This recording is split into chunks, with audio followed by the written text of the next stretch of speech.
Now listen close. Some women are born for laughter and small rooms. Some are built for cooking pots, village gossip, and quiet, yes sir, smiles. But some are moons. They rise slow, glow fierce, and men forget that moons cannot be pocketed. This is the story of one such moon woman, and the night the elders decided to choose her husband, another bride. She had come from across the ocean, guided by spirits older than the land, and a love that felt like deja vu wearing new skin.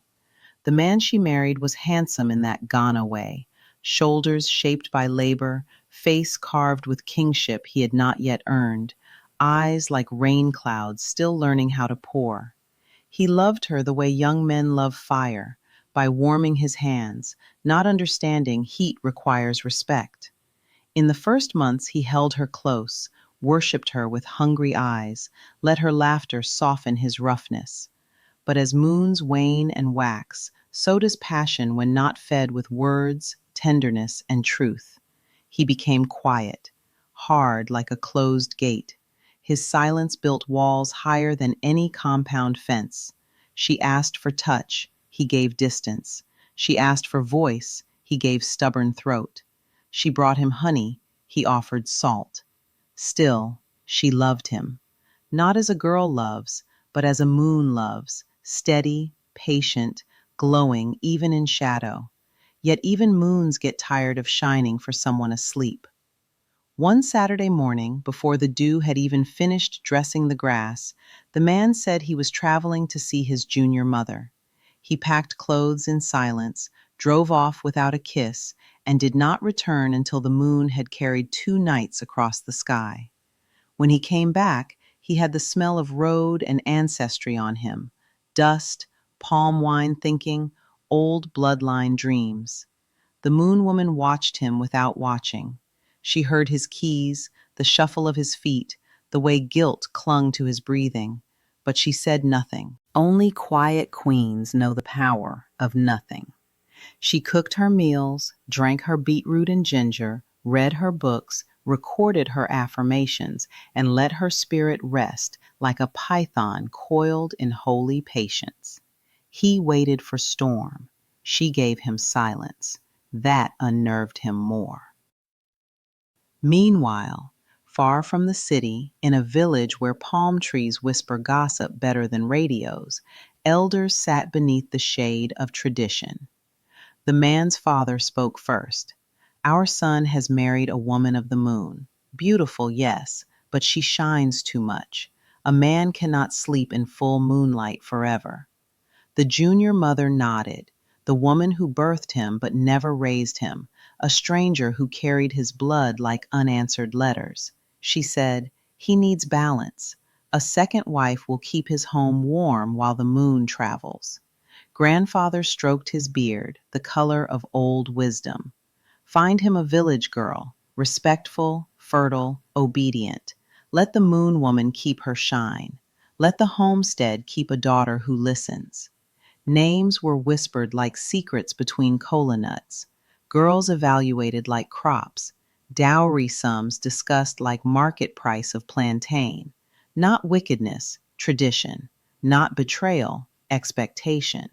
For in some lands, a man's strength is measured not by his ability to love one woman deeply, but to hold 2 women without falling.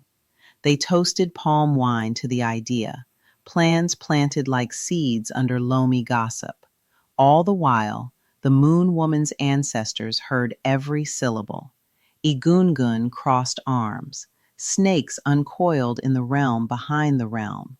Aunties who fought wars in the old kingdoms hissed in laughter. Let them try.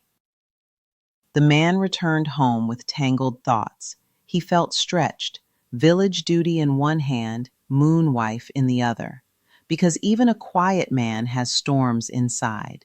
He tried to act normal, asked for medicine, ate soup, pretended calm. But his belly rumbled like spirits protesting, stomach revolting like a drumbeat of guilt, sleep running from him like a startled goat. He paced rooms, opened doors, closed them again, talked to himself when he thought she wasn't listening. His spirit was unsettled, not because of her actions, but because the ancestors do not like secrets around a moon woman. She watched him crumble like gari in water, quiet tenderness beneath her steel, not weak compassion, observant power. She still did not ask where he went, did not ask who he saw, did not ask what decisions were being cooked like stew behind her back. A moon does not interrogate shadows.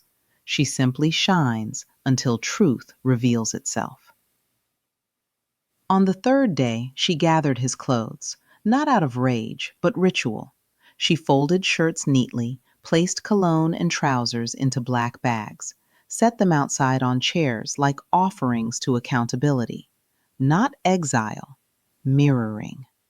She opened no door, left no softness at the threshold, did not beg him back into comfort, because a woman with power does not negotiate her worth on discount.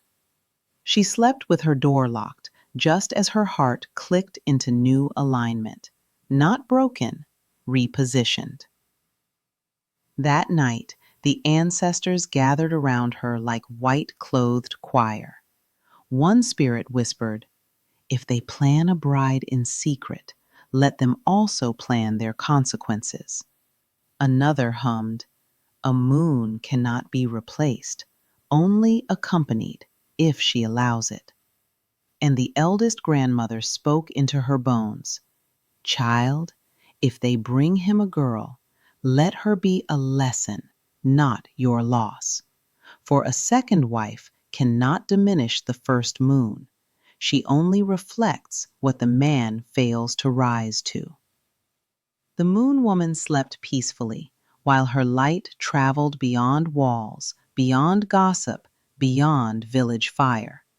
Her dreams showed lions bowing to her feet, serpents curling protectively around her waist, a spider weaving gold words across the night. What is chosen without the moon's consent may enter the house, but it will never sit on her throne. And some say, in a courtyard somewhere, elders still whisper about the girl who might become second wife. But no one moves forward, because since the clothes were placed outside, rain has fallen without season. The man has not slept well. His car met misfortune. His spirit trembles like leaves before storm. A warning, perhaps, a cleansing, a negotiation with unseen hands. And the moon woman no longer bends. She rises. She feeds herself abundance. She speaks to her body with word magic. She prepares for Egypt, the Nile, Cairo's gold halls. Her womb hums, her spirit sharpens, her throne glitters. A man may wander, a family may plot, a village may scheme, but a moon woman, she chooses her story. If she stays, it will be from power. If she leaves, it will be with glory. If she shares a husband, it will be because she decided the shape of her kingdom. For no second wife can eclipse a moon, only stand in her light. And sometimes that is the lesson.